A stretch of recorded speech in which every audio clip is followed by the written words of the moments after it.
Hi, I'm Paul Haydocy with Road Adventures, and today I'm going to show you how to utilize your slide out for your Winnebago Travel trailer.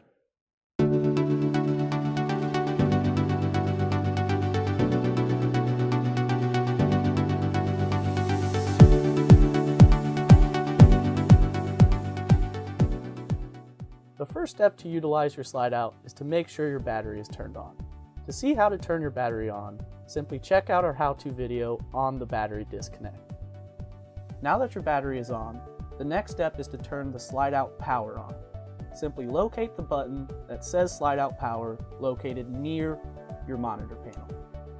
Once you turn that on, you'll notice a red light lights up. Once that light is on, simply hit the button above saying in or out.